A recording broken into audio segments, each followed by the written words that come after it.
Boa noite, Davi.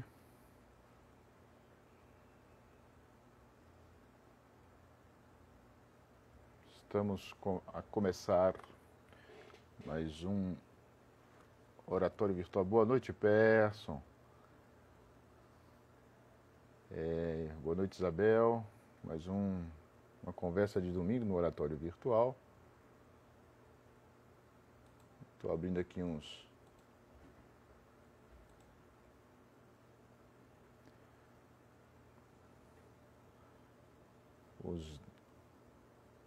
o site, o YouTube do oratório virtual, para ficar bem visível, poder me lembrar. Boa noite, a patroa entrou também, a Alex Leila. Boa noite, Isabel. Boa noite, Sandra. Boa noite, meu querido amigo Persson Ramos Araújo.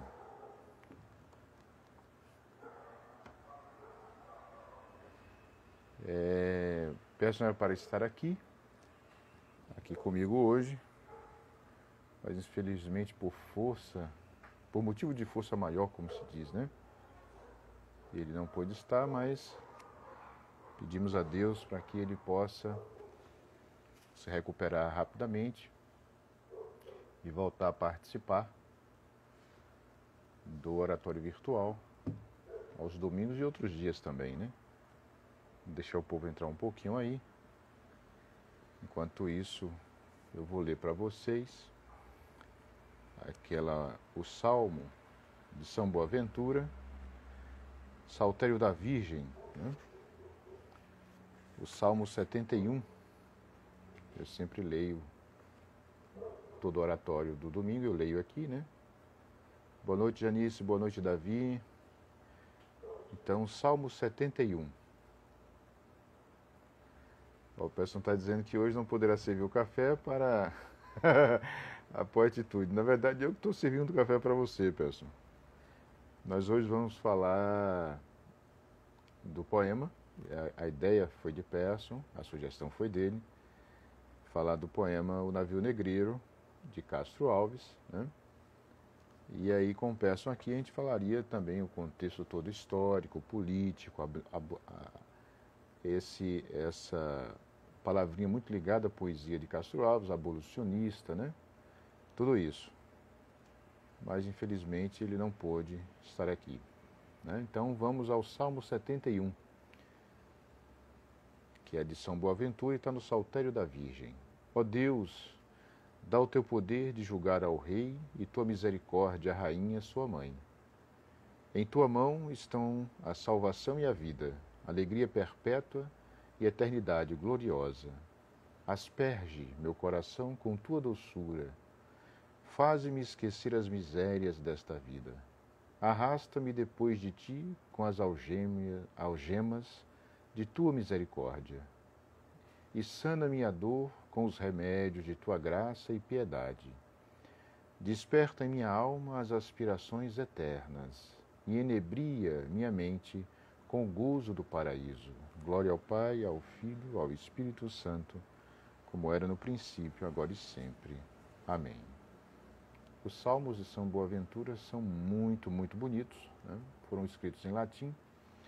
Nessa edição que eu tenho da minha Biblioteca Católica, infelizmente, não diz de quem é a tradução, né? Mas, só para lembrar um pouquinho, antes de começarmos propriamente a live, para lembrar um pouquinho de São Boaventura, vou ler para vocês aqui, né? São Boaventura nasceu em 1220... Não, que eles erraram, na verdade, Não, 1221, né? Com 17 anos entrou na ordem franciscana,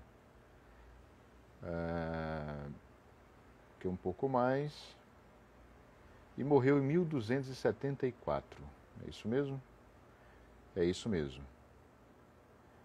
E São Boaventura foi canonizado em 1482 e recebido no número dos doutores da Igreja em 1587. Então ele é doutor da Igreja, né? Eu acho que é de São Boaventura e São Bernardo de Claraval. Eu não me lembro se é qual deles dois, ou a história que eu vou contar agora. Ele eu acho que é São Bernardo de Claraval, que é um pouco antes, né? São Bernardo era o santo assim de altíssima morada e ele pediu que construísse, né? Ele se preparou para construir uma determinada igreja, a igreja naqueles momentos maravilhosos da catolicidade, né? E o arquiteto preparou a igreja toda, mostrou os planos todos para ele, mostrou a arquitetura da coisa toda, né? Os desenhos todos. E o São Bernardo de Claraval falou assim: tem vitral demais, tem muita coisa artística, tem demais. Aí não precisa disso, nada disso, é muito ornamento, tem que ser uma coisa mais austera. E aí o arquiteto falou assim: o senhor não precisa dessas questões de arte, porque ele não precisava da arte, né? Mas nós, pobres mortais, né, segundo as palavras do arquiteto naquele momento, precisava para se conectar com essa dimensão do sagrado, a dimensão da metafísica, né, da transcendência, que é claro, tudo isso, toda a grande arte é pontes para chegarmos a Deus. Então, um santo como São Bernardo de Claraval, que é anterior, na verdade, a São Boaventura, não precisava de nada disso. Mas nós, pobres mortais, precisamos de poesia, precisamos de pintura, de cinema, né, de romances, enfim, da arte como um todo para abrir o nosso horizonte mental para ficarmos mais, digamos assim, dócil a Deus, não é isso? Então vamos rezar o anjo, o Ângelus, né? E aí começaremos a falar de Castro Alves. Em nome do Pai, do Filho e do Espírito Santo. Amém. O anjo do Senhor anunciou a Maria, e ela concebeu do Espírito Santo. Ave Maria, cheia de graça, o Senhor é convosco, bendita sois vós entre as mulheres, bendito é o fruto do vosso ventre, Jesus. Santa Maria, Mãe de Deus, rogai por nós, pecadores, agora e na hora da nossa morte. Amém. Eis aqui a serva do Senhor, faça-se em mim segundo a tua palavra. Ave Maria, cheia de graça, o Senhor é convosco, bendita sois vós entre as mulheres. Bendito é o fruto do vosso ventre, Jesus. Santa Maria, Mãe de Deus, rogai por nós, pecadores, agora e na hora da nossa morte. Amém.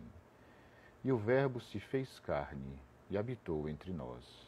Ave Maria, cheia de graça, o Senhor é convosco. Bendita sois vós entre as mulheres, bendito é o fruto do vosso ventre, Jesus. Santa Maria, Mãe de Deus, rogai por nós, pecadores, agora e na hora da nossa morte. Amém. Rogai por nós, Santa Mãe de Deus, para que sejamos dignos das promessas de Cristo. Em nome do Pai, do Filho e do Espírito Santo. Amém. Então, vamos lá ao poema. O poema, deixa eu mostrar o livrinho aqui. Aqui são a poesia completa de Castro Alves, né? A obra completa, na verdade, não só a poesia, a obra completa. A edição tá bonitinha, né? É porque fica guardada nessa caixinha aqui, né? Da Nova Aguilar, aí protege mais.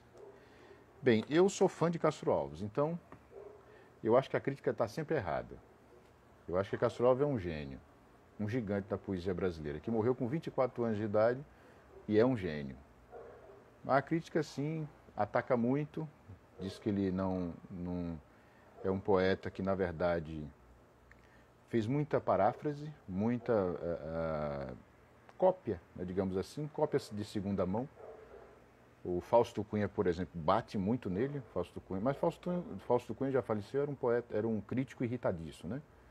Então tem que dar um desconto.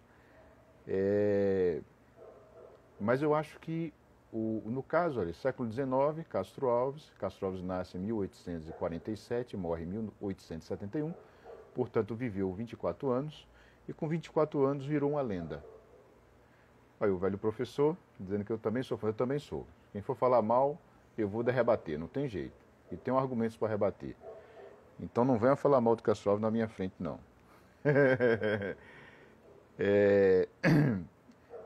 Ele com 24 anos faz uma obra incrível.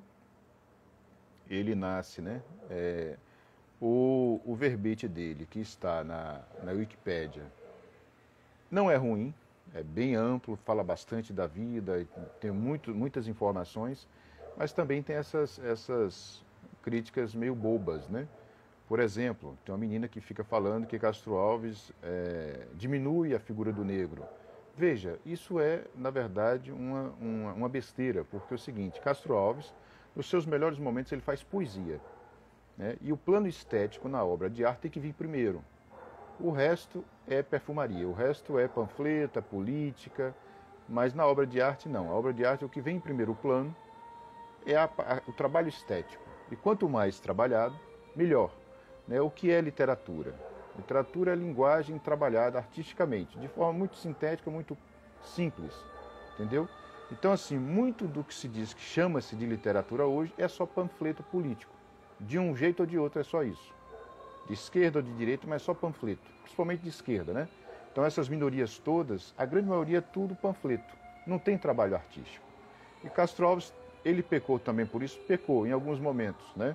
Eu vou ler para vocês um iniciozinho aqui de um poema que está no livro Os Escravos, acho que é a abertura desse livro, O Século. Ele recebeu muita influência de Victor Hugo, né? Que era aquele poeta bombástico, né? Não só isso, porque assim, um poeta não é só essa coisa discursiva, gritante, né? Eloquência, discurso inverso, como se diz, né? Mas Castro Alves também sofreu disso, mas o Victor Hugo nem sempre sofreu disso também. É claro que um poeta nascendo no Brasil, no século XIX, como ele nasceu, claro que ele vai se informar do que é a Europa naquele momento e receber o influxo daqueles grandes autores ali. Isso não é um pecado, não é um erro, não é um problema, né?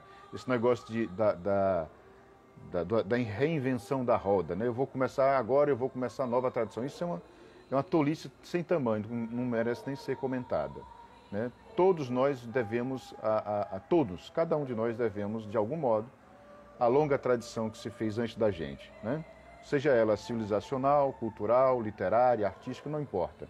Todos nós devemos. E devemos também conhecê-la e respeitá-la, né? Mesmo que você discorde, você tem que conhecê-la. Então, o século abre, claro, com 3 epígrafes, né? Aquelas frasezinhas iniciais que se abre uma obra de arte, de Napoleão, de Victor Hugo e de José Bonifácio. Mas veja, por exemplo, como é um discurso inverso, é grandiloquente, né? Lembrando o seguinte, grande parte da poesia de Castro Alves foi feita para ser recitada em teatros, em praça pública, né? Então o sujeito tinha que realmente ter um alcance de voz grande, porque não tinha nada naquela época de microfone, nada disso, era no gogó mesmo, né? Então ele diz o seguinte, o século, né? Para mostrar aqui o exemplo, só a primeira estrofe, de discurso inverso, né? Uma causa que vai ser defendida através de versos.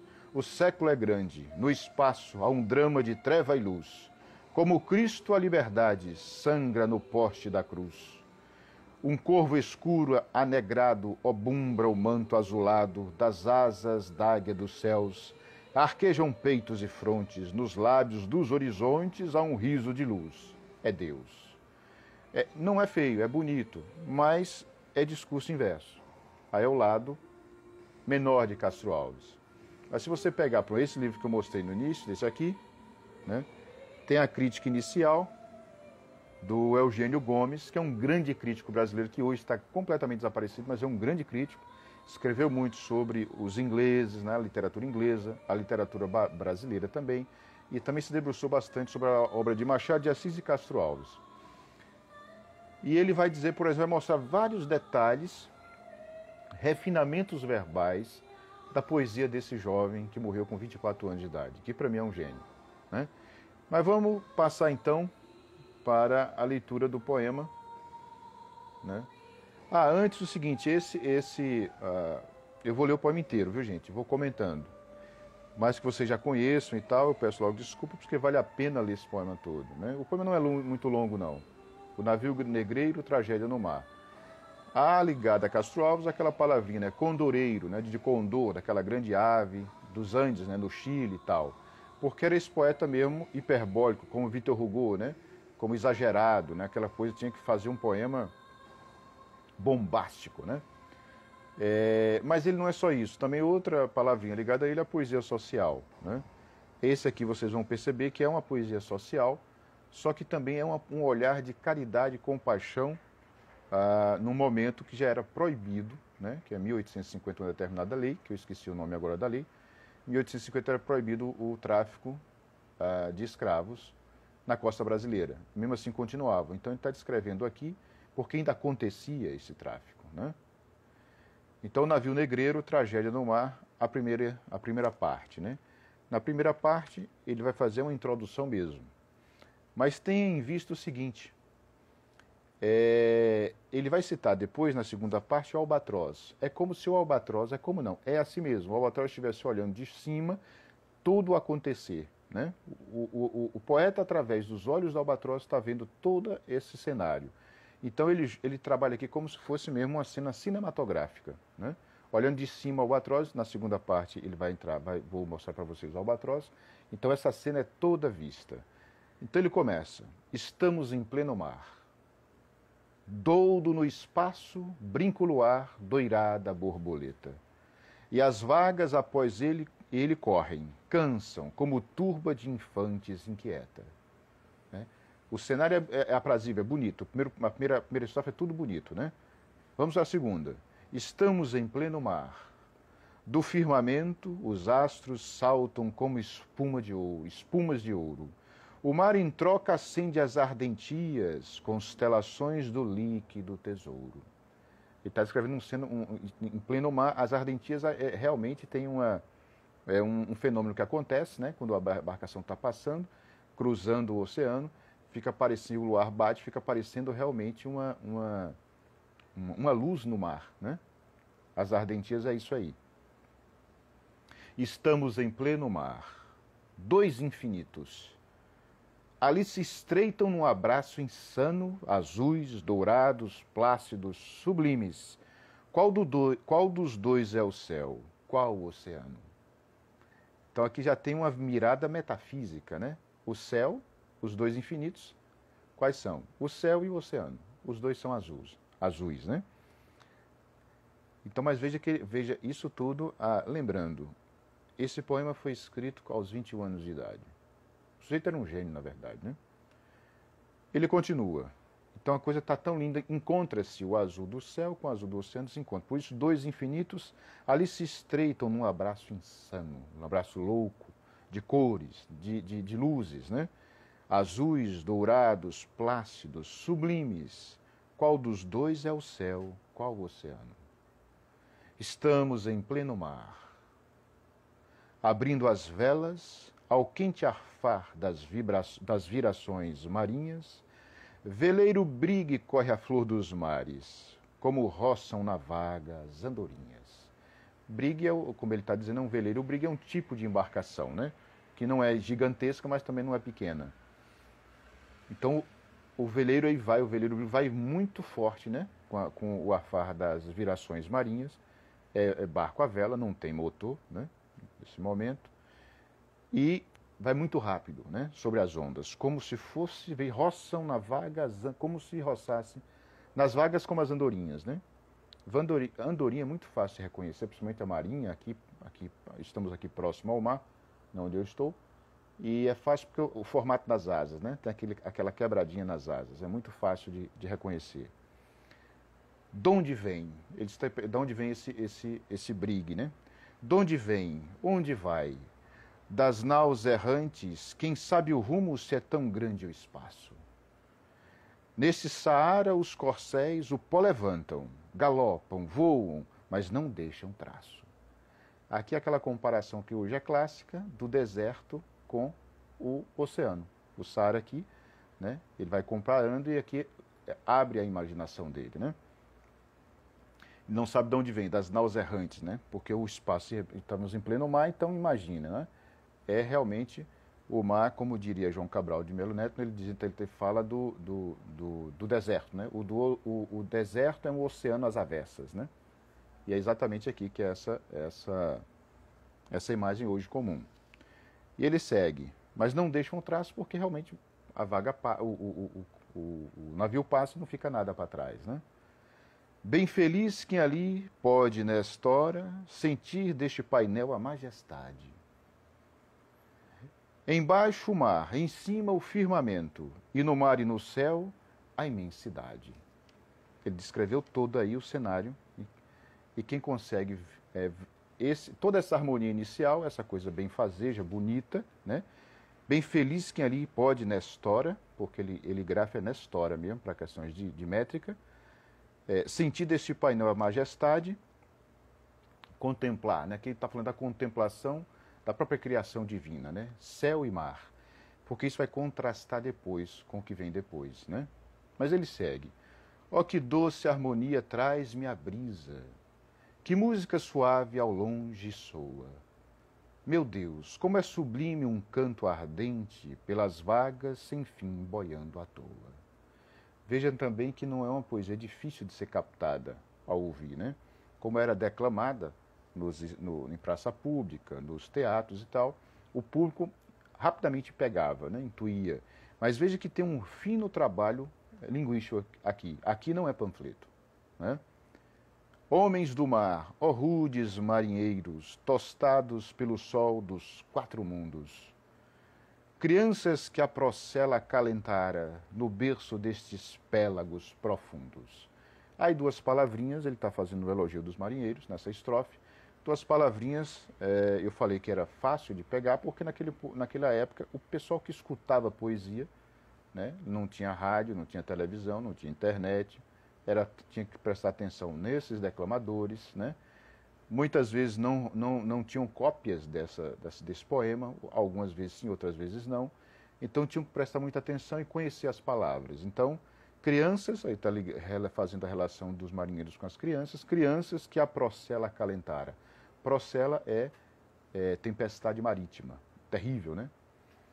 No berço destes pélagos profundos. Pélago é abismo marinho também, né?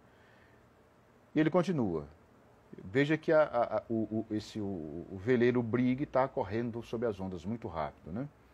Mas ele chega nessa outra estrofe. Esperai, esperai, deixai que eu beba esta selvagem, livre poesia. Orquestra é o mar que ruge pela proa e o vento que nas cordas assobia, né? E é a assobia que está grafado, né? Então veja que ele quer captar esse momento o máximo possível, contemplar e absorver esse momento o máximo possível. Até agora tudo de grandeza, é uma orquestração, né? Veja que aí tem um painel que é muito harmônico da própria criação divina, céu e mar, né? E ele segue. Agora começam as perguntas e começa já um toque de tensão, né? Por que foges assim, barco ligeiro? Por que foges do pávido poeta? Oh, quem me dera acompanhar-te à esteira que semelha no mar doudo cometa. Então veja, ele já está se perguntando, pávido é o contrário de impávido, né? Pávido é quem tem medo, tem pavor, né? Lembra aqui do hino brasileiro, né? Impávido colosso, ou seja, um gigante que não tem medo, né? Então, por que foges assim, barco ligeiro? Começa a atenção através das perguntas, porque vai vir depois a questão do navio negreiro, no porão desse brigue, né, que ele está descrevendo aqui de forma harmônica por fora. Por que foges do pávido poeta? Ó, quem me dera acompanhar-te à esteira, né, quando o navio passa, vai abrindo as vagas, fica aquela esteira de espuma, que semelha no mar um doudo cometa. Vai muito rápido, né? Aí entra o albatroz que eu falei no início, né? Como se tivesse o albatroz o poeta olhando pelos olhos do albatroz lá em cima. E vocês percebam que na abertura é exatamente isso. Estamos em pleno mar. E está de cima, né? Doudo no espaço, tá vendo? Ele está olhando de cima e aqui entra o albatroz. O albatroz é o símbolo para os marinheiros, é o símbolo de sorte, de bom augúrio do que vai vir, né? Só que aqui, nessa estrofe, ele contrasta com uma outra imagem que já quebra a simbologia do albatroz de como mensageiro de boas novas, né? Então, albatroz, albatroz, águia do oceano, tu que dormes das nuvens entre as gazas, gases, né? Os véus do mistério, né? Sacode as penas, Leviatã do espaço. Albatroz, albatroz, dá-me estas asas. Aí já contrastou com o Leviatã. Leviatã já é o símbolo Na Bíblia ele aparece, né? E é o símbolo das forças negativas, das forças demoníacas, e é por isso que o Leviatã é representado como um réptil imenso, como se fosse um imenso crocodilo, né?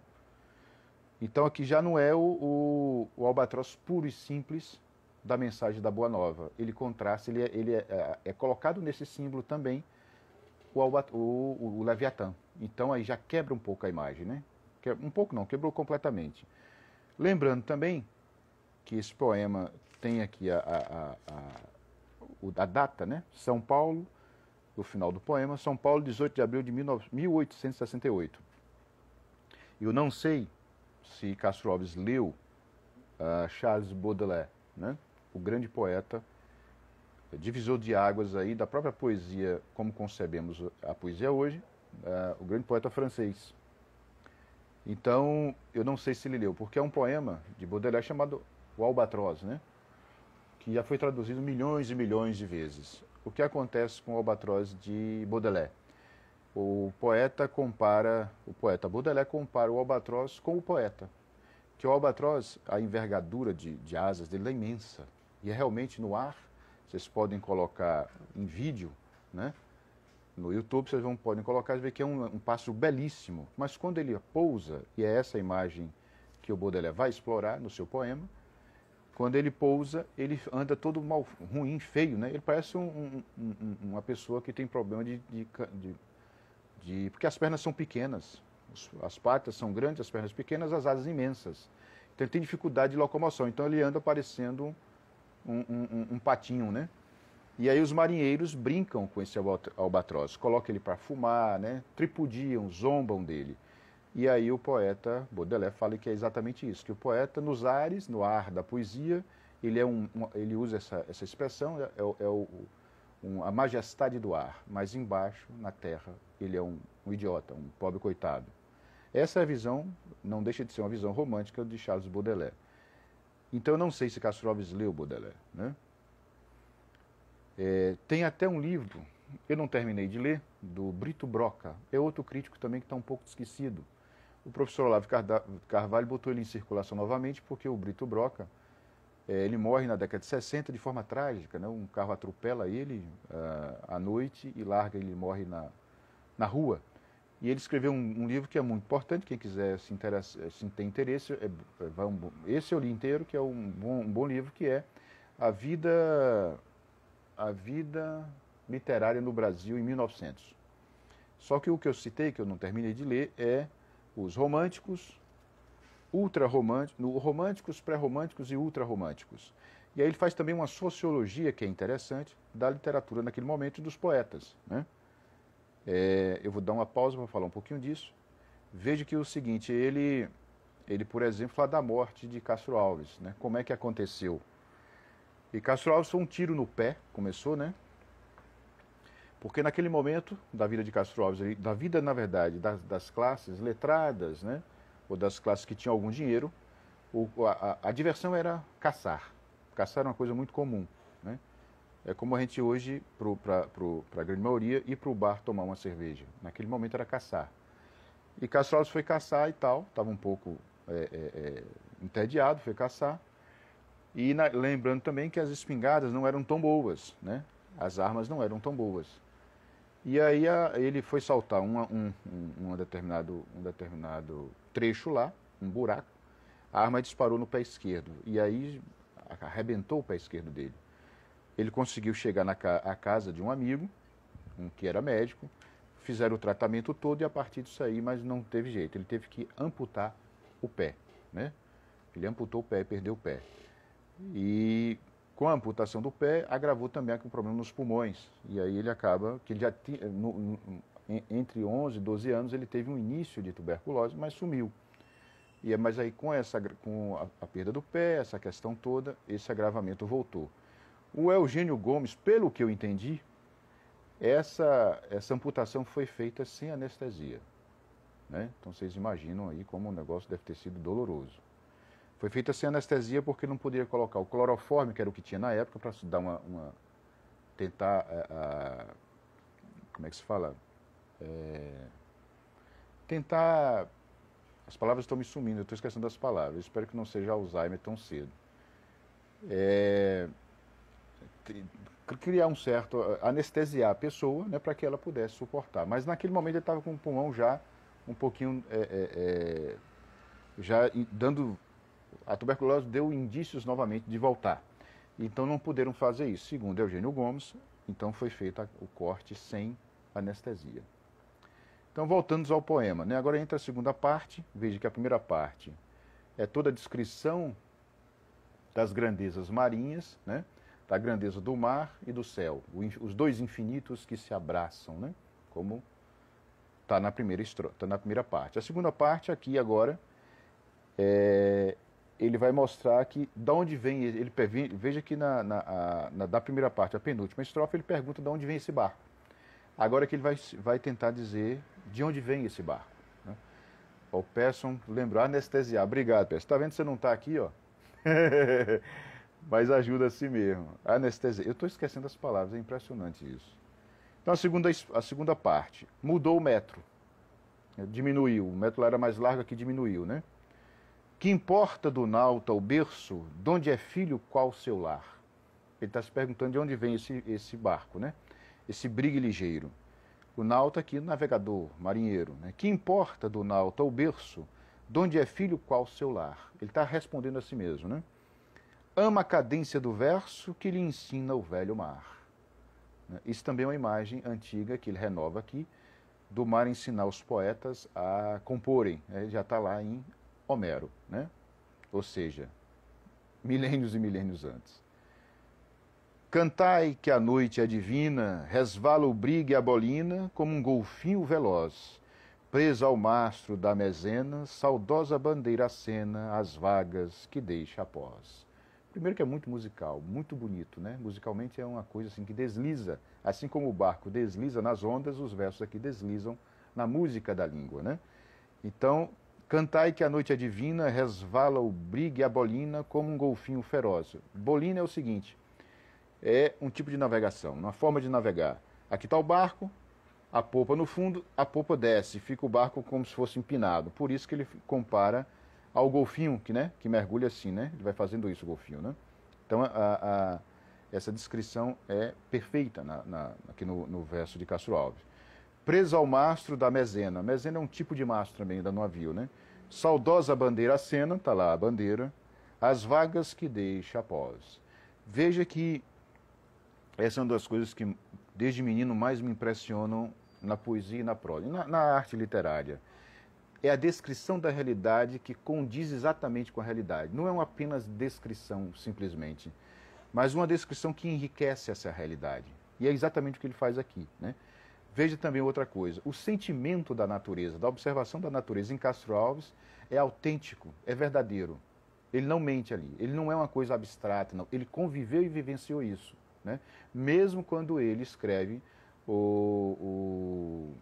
outro livro que agora sumiu o nome, mas aqui eu acho que ele escreve a Cachoeira de Paulo Afonso. Quando ele descreve, ele nunca foi lá, ele descreve imaginativamente, mas ele tinha noção de cachoeira porque ele nasce num sítio, lembrando que São Paulo, Rio, né, onde ele viveu, Recife, né, ele conviveu realmente, viu de perto, conviveu e teve essa comunhão com a natureza. Então, em Castro Alves, a natureza realmente é autêntica, é verdadeira, né? Não é uma coisa de gabinete, digamos assim.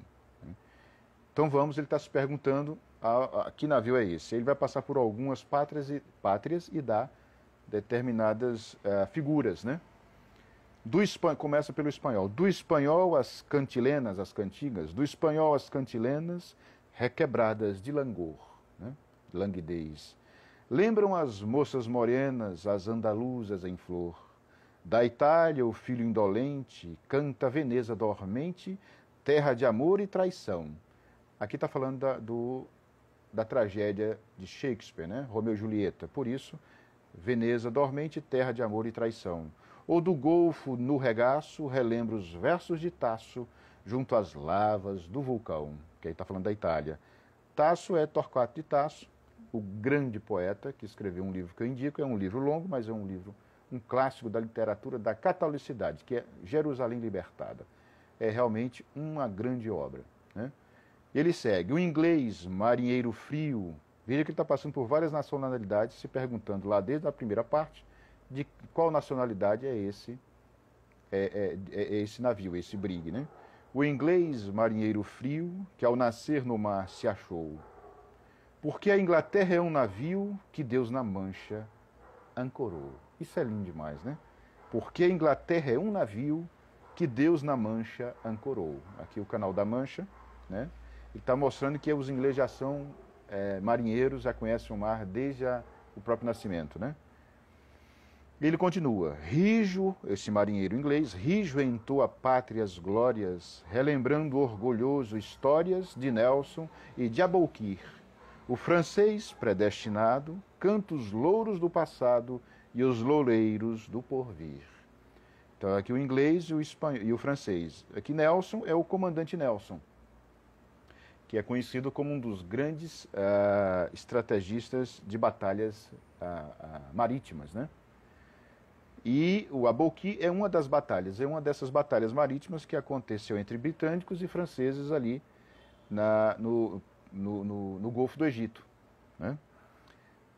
Aí veja que ele começa com o espanhol, vai por italianos, ingleses, franceses, agora ele volta quase na origem de tudo, né? Os marinheiros helenos, agora é com a Grécia Antiga, os marinheiros helenos que a vaga Iônia criou, belos piratas morenos do mar que Ulisses cortou, homens que Fídias talhara, vão cantando em noite clara versos que Homero gemeu. Nautas de todas as plagas, vós sabeis achar nas vagas as melodias do céu. Então veja, ele grafa Iônia, né? Jônia, né? A região lá, a grande região da Grécia Antiga. Belos piratas morenos do mar que Ulisses cortou, um dos personagens quer dizer, o personagem central da Odisseia, né? De Homero. Fídias é o grande escultor, né? Veja, com certeza vocês devem ter na mente aí os grandes escultores renascentistas, né? A estátua, a estatuária, né? Por exemplo, Michelangelo com o Davi, né? Com a Pietà. A Renascença é um retorno pagão à Grécia Antiga, de certo modo, numa certa perspectiva. E o Fídias já tinha, tudo aquilo que foi feito depois, o Fídias já tinha feito. Vocês podem botar, claro que grande parte da estatuária dele, das obras dele, vão estar mutiladas, quebradas aqui, porque é muito tempo atrás, né? Aí vamos para a terceira parte, né? Na primeira parte, espero que vocês estejam acompanhando, vai fazendo um mosaico, né? É o albatroz que está descrevendo, é o olhar do poeta através do olhar do albatroz de cima. Estamos em pleno mar, ele fala da grandeza da criação divina, né? Mar e céu. Na segunda, no final da primeira parte, aparece esse brigue ligeiro aí, esse navio que está cortando, e ele pergunta de onde é que vem, né? Quem são esses? Eu acabei de ler essa parte. E na terceira parte, é uma estrofe só, é que ele aprofunda mais ainda. Aí ele volta à imagem do albatroz, né? Desce do espaço imenso, ó águia do oceano, desce mais, ainda mais, não pode o olhar humano como o teu mergulhar no brigue voador. Mas que vejo eu ali, que quadro de amarguras, que cena funeral, que tétricas figuras, que cena infame vil, meu Deus, que horror. Ou seja, o olhar humano não pode, mas o olhar do albatroz, que é a águia do oceano, pode. Aqui começa a descrição dos porões do navio negreiro, que é a quarta parte, né? Veja que o Castro Alves, ele humaniza a figura do escravo negro, né? E como diz o Alberto da Costa e Silva, que é conhecido mais como africanólogo, mas é um poeta que eu amo bastante, né? Um grande poeta, está bem velhinho hoje, está com mais de 90 anos, mas ainda está lúcido. Ele é africanólogo e ele diz, ele escreveu muitos livros sobre a África, ele viveu, conviveu, morou lá, ele foi diplomata, e ele realmente tem uma erudição imensa sobre a cultura africana. E ele fala assim que na África é quando acontece a primeira vez a escravidão étnica,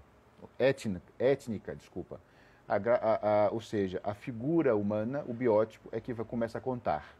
Né? Porque a escravidão na antiguidade era qualquer pessoa. Uma nação vencia a outra se tornava escrava. Não importava a cor, nada. Mas com a escravidão negra, nesse momento aí, da história do mundo, e terrivelmente, né, para nossa vergonha, a história do Brasil também, aí começa, segundo os estudos do Alberto da Costa e Silva, uma escravidão étnica. E aí, quarta parte, começa a descrição terrível do Castro Alves, mostrando o porão do navio. Só que aqui ele não mostra o porão. Antes de ler, eu vou te explicar só um pouquinho.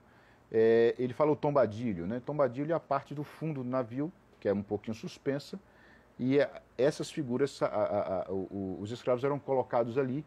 Por que ele fazia isso? Segundo também informações da crítica especializada, era uma forma de despertar, não deixar muito as pessoas lá embaixo sentiam saudade das suas terras e tudo mais, e também um tratamento horrível que se tinha, né? Era uma mercadoria.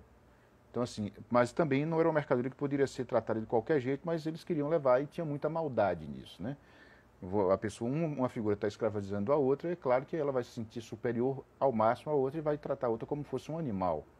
E aqui era mais ou menos isso, né? Infelizmente era mais ou menos isso. Então eles eram colocados. Essa é uma cena que não é uma cena inventada, isso acontecia mesmo, né? E aí a quarta parte. Era um sonho dantesco. Né? Remeteu logo para o inferno de Dante, né? Ou seja, era uma coisa realmente infernal. Né? Era um sonho dantesco. O tombadilho, que das luzernas a vermelho brilho, em sangue a se banhar. Tinir de ferro, estalar do açoite, legiões de homens negros como a noite, horrendos a dançar. Era uma forma, incrível que pareça, de maldade mesmo, tirar o povo lá do porão e ficar estalando chicote, batendo, né? Botando-os para circularem, uns abraçados aos outros. Então a luzernas é a candeia mesmo, a luz da parte de cima do navio, né? Então o tombadilho, que é essa parte do fundo, onde os escravos estavam ali, circulando, né? Todo banhado de sangue, porque eles eram chicoteados, né? E vocês terem uma ideia, uma chicotada realmente sangra, né? Arrebenta a pele, sangra pra caramba. Então ele continua: negras mulheres suspendendo as tetas, magras crianças cujas bocas pretas rega o sangue das mães. Outras moças, mais nuas, espantadas no turbilhão de espectro, arrastadas em ânsia e mágoas vãs. Né? Olha o professor que doudas espirais, exatamente isso, entendeu? E ri-se a orquestra irônica, estridente, e da ronda fantástica a serpente faz doudas espirais. Né? Se o velho arqueja, se no chão resvala, ouvem-se gritos, o chicote estala e voam mais e mais. É um negócio terrível, né? Ele está descrevendo a cena desses escravos apanhando tudo, um ali, um abraçado ao outro, sangrando, né? Como se fosse uma serpente e uma orquestra louca, irônica, né? Presa nos elos de uma só cadeia, está indo todo mundo junto. A multidão faminta cambaleia e chora e dança ali. Um de raiva delira, outro enlouquece, outro que de martírios embrutece, cantando, geme e ri. No entanto, o capitão manda a manobra e, após fitando o céu que se desdobra, tão puro sobre o mar. Olha o contraste com a primeira parte. Terrível, né? O céu infinito, a contemplação, a criação divina em contraste com essa escravidão terrível. E é uma brutalidade, né? Tão puro sobre o mar. Diz do Fuma, que é o capitão escravocrata, dizendo, negreiro, né? Diz do Fuma entre os densos nevoeiros. Vibrai rijo, chicote, marinheiros, fazei-os mais dançar. É maldade muita, né? E ri-se a orquestra irônica e estridente, e da roda fantástica a serpente faz doudas espirais. Qual num sonho dantesco as sombras voam, gritos, ais, maldições, preces ressoam, e ri-se Satanás. Veja que aqui o poeta aproveitou de uma quase que falha Eu vou falar da questão técnica mesmo, quase que uma falha da sibilante, né? Risse Satanás, se Satanás. Mas é a própria serpente sibilando, é o próprio Satanás. Ele faz o verso sibilar junto com aquela cena monstruosa, né? Aí vem a quinta parte, que é muito conhecida, né? Porque realmente é um negócio impressionante de força, que aqui é quase uma prece agora, né? A quinta parte diz o seguinte: Senhor Deus dos desgraçados, dizei-me vós, Senhor Deus, se é loucura, se é verdade, tanto horror perante os céus. Na quinta parte, a parte que eu acabei de ler, ele está descrevendo esses horrores, né? Ó mar, por que não apagas com a esponja de tuas vagas, de teu manto este borrão? Astros, noite, tempestades, rolai das imensidades, varrei os mares, tufão. É porque eu fico empolgado, eu quero ler muito como pede o poema, mas vocês vão me perdoando. Eu fico muito empolgado. Então ele vai fazendo a prece, né? Pedindo, por que tudo isso, né? Quem são estes desgraçados que não encontram em vós mais que o rir calmo da turba que excita a fúria do algoz? Ou porque aqui ele está realmente escrevendo a cena que ele está reafirmando a cena que ele acabou de escrever, né? O algoz lá, esse capitão, está torturando aquelas homens, mulheres, crianças, tudo, né? De todas as idades. Então, por isso que mais que o rir calmo da turba, que excita a fúria do algoz. Quem são? Se a estrela se cala, se a vaga pressa resvala como um cúmplice fugaz, perante a noite confusa, dize, ó tu, severa musa, musa libérrima, audaz. Veja que, assim, a própria natureza não denuncia isso, né? A própria natureza é cúmplice, aqui no caso do poeta, né? E aí ele pergunta e ele responde na próxima estrofe. São os filhos do deserto, onde a terra expousa a luz. Essa imagem é perfeita, né? Porque, veja, lembrando, eu nunca vi um deserto, mas já vi o sertão, que parece um pouco. Então, quando a luz está nascendo ou se pondo, parece realmente que a terra se abraça com a luz, espousa, né? Casa-se com a luz. Por isso que a descrição é perfeita. São os filhos do deserto, onde a terra expousa a luz, onde voa em campo aberto a tribo dos homens nus. São os guerreiros ousados, com os tigres mosqueados, combatem na solidão. Mosqueado é listado, né? Com listas. Homens simples, fortes, bravos, hoje míseros escravos, sem ar, sem luz, sem razão. Aí o contraste da vida anterior com a vida agora, escravizado, né? É arrepiante mesmo, né? O velho professor está dizendo que é arrepiante mesmo. São mulheres desgraçadas, como Agar o foi também. Um momentinho que eu vou explicar quem é Agar. São mulheres desgraçadas como Agar o foi também, que sedentas, alquebradas, de longe, bem longe vêm, trazendo com tíbios passos filhos e algemas nos braços, nalma, lágrimas e fel. Como Agar sofrendo tanto, que nem o leite do pranto tem que dar para Ismael. Aqui Agar e Ismael são personagens do Gênesis, né? do bíblico, personagens bíblicas. Sara não tinha filho, né? E Sara faz com que Agar entrega Agar a Abraão. E ele acaba tendo um filho, nasce Ismael, mas Sara fica enciumada e acaba obrigando Abraão a expulsar Agar para o deserto. E eles realmente vão.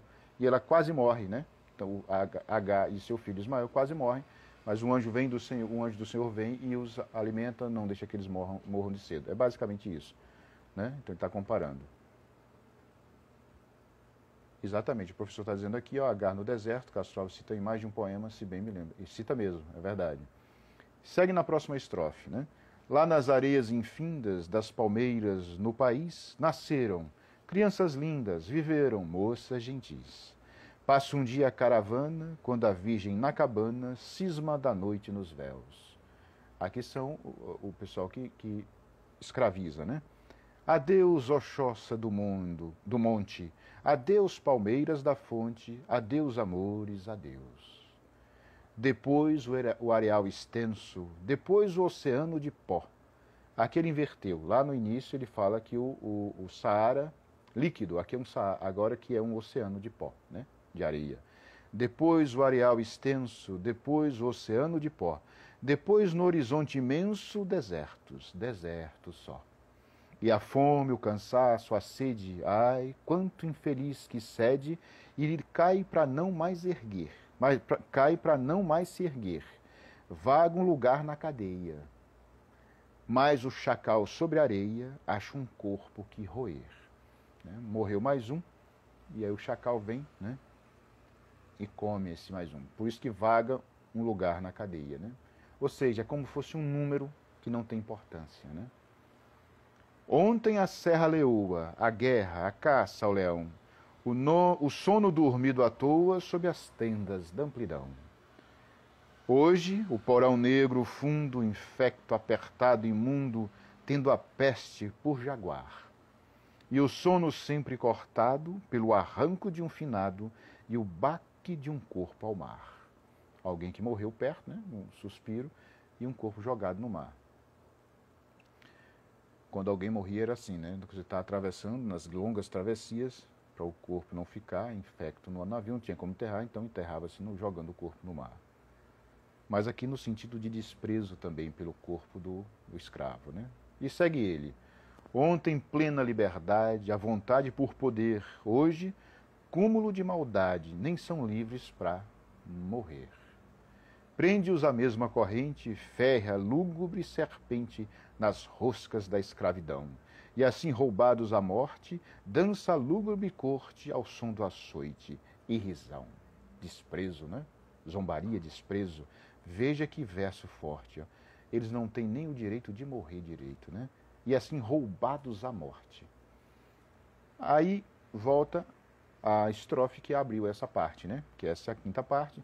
Senhor Deus dos desgraçados, dizei-me vós, Senhor Deus, se eu deliro ou se é verdade, tanto horror perante os céus. Ó mar, por que não apagas com a esponja de tuas vagas o teu manto este borrão?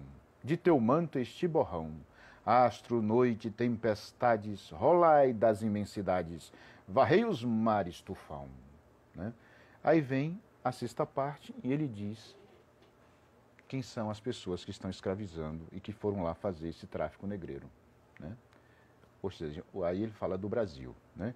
E existe, a sexta parte é, e existe um povo que a bandeira empresta para cobrir tanta infâmia e cobardia. Cobardia é a grafia antiga de covardia, né? E deixai-a transformar-se nessa festa em manto impuro de bacante fria. Meu Deus, mas que bandeira é esta? Que impudente na gávea tripudia. Gávea é aquele parte de cima do mastro, onde o sujeito subia, né? Para ver se havia terra, para ver os horizontes.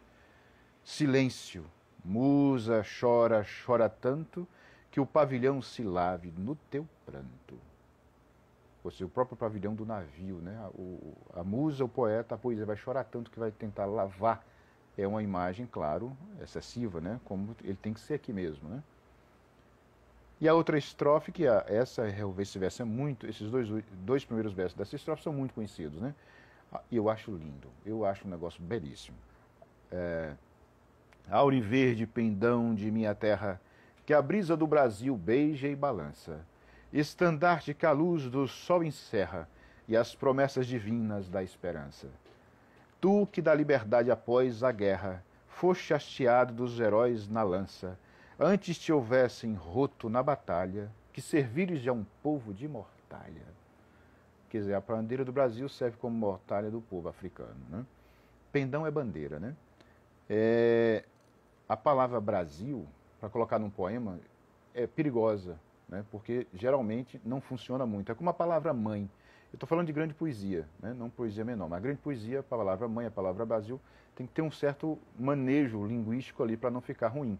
E aqui fica perfeito. Né? Auriverde pendão de minha terra, que a brisa do Brasil beije e balança. A brisa do Brasil, é bonito, né?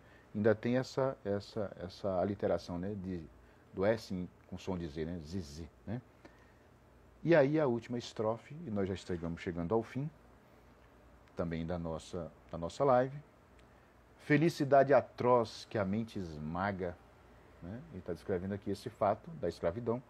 Extingue nesta hora o brigue imundo, o navio, o trilho que Colombo abriu na vaga. Como um íris no pélago profundo, mas a infâmia demais da etérea plaga, levantai-vos, heróis do novo mundo, Andrada, arranca este pendão dos ares. Colombo, fecha a porta de teus mares. Fecha com chave de ouro, né? Veja que essa última estrofe, né? Ele está citando Colombo, que é Cristóvão Colombo, e Andrada é José Bonifácio de Andrade Silva, né? O chamado herói da independência e tal, né? Esses dois últimos versos são muito conhecidos também, né? Andrada arranca este pendão dos ares, arranca essa bandeira, que essa bandeira envergonha a nossa própria condição. Colombo, fecha a porta de teus mares, porque isso é uma infâmia, né? Isso que ele acabou de descrever. E nós temos aí, então, finalizamos o poema Navio Negreiro, Tragédia no Mar. Aí faz sentido agora o subtítulo, né? Tragédia no Mar, né? Meu querido amigo Persson Araújo era para estar aqui, mas ele não pôde, né? Está só assistindo. Ele está um pouco fragilizado, está fazendo um tratamento, mas eu vou pedir a vocês para rezarmos uma Ave Maria por ele, para que se recupere logo e possa estar aqui com a gente o mais rápido possível. Então, uma Ave Maria para o meu amigo Persson Ramos Araújo. Em nome do Pai, do Filho, do Espírito Santo. Amém. Ave Maria, cheia de graça, o Senhor é convosco, bendita sois vós entre as mulheres, bendito é o fruto do vosso ventre, Jesus. Santa Maria, Mãe de Deus, rogai por nós, pecadores, agora e na hora da nossa morte. Amém. Aqui só para lembrar, a Maria Lima está colocando aqui, né, a chave do Pix, para quem quiser ajudar o oratório virtual. O oratório virtual, como ela coloca também, orando por você e com você, né, eu e minha casa serviremos ao Senhor. Temos também, antes de finalizar, temos também a que eu abri aqui no início, né, o oratório virtual, o site, né, que é oratoriovirtual.org, né, feito, preparado e alimentado por Persson Ramos Araújo. E também tem o oratório virtual YouTube, né, que basta colocar oratório virtual, YouTube, vai bater lá. E nós, a coisa está ficando cada vez melhor, está muito bonita, as duas páginas são muito legais, né? E o site também está sempre alimentado de 15 em 15 dias mais ou menos, né? Então temos fotos, temos texto, tem um texto muito bonito do Padre Gilson Magno, Olavo de Carvalho e a Parábola do Bom Semeador, né? Tem os depoimentos emocionantes da conversão deles, né, através da obra do professor Olavo de Carvalho, por meio da obra do professor Olavo de Carvalho, né, André Nogueira, Felipe Borba, né, meu também, tem o meu, né, tem o Major Natan, enfim, tem muita coisa, tem as crônicas de Alex Leila, né, eu realmente, não é porque é minha mulher que vai ficar parecendo cabotinismo conjugal, né, mas eu gosto muito das crônicas dela, realmente sou um fã. Então visitem, né, oratoriovirtual.org, o Oratório Virtual também YouTube, o Oratório Virtual TV, né? E o Eli está dizendo aqui, belíssima leitura, professor, muito obrigado, Ali, né? Todo domingo estaremos aqui, mas no terceiro domingo de cada mês, o Felipe Borba e o Josué estarão aqui farão aqui uma entrevista com alguém ou comentarão algum tema, mas nos outros domingos sou eu, ou eu com alguém, ou eu com Persson Ramos Araújo. Então peçamos a Deus que Persson melhore rapidamente e possa estar aqui com a gente. Eu agradeço a presença de todos, muito obrigado, né? Espero que vocês tenham gostado aí da leitura do poema de Castro Alves. Eu me empolgo, fico empolgado, eu gosto muito de Castro Alves, eu acho realmente que é um gênio. E morreu com 24 anos, né? Então é isso, gente. Muito obrigado. Fiquem com Deus. E aí eu acredito que eu fechei certinho mesmo, com 1 hora. Até a próxima. Muito obrigado. Valeu, professor. Valeu mesmo, né? Fiquem com Deus e até a próxima. E tenham uma santa semana para vocês.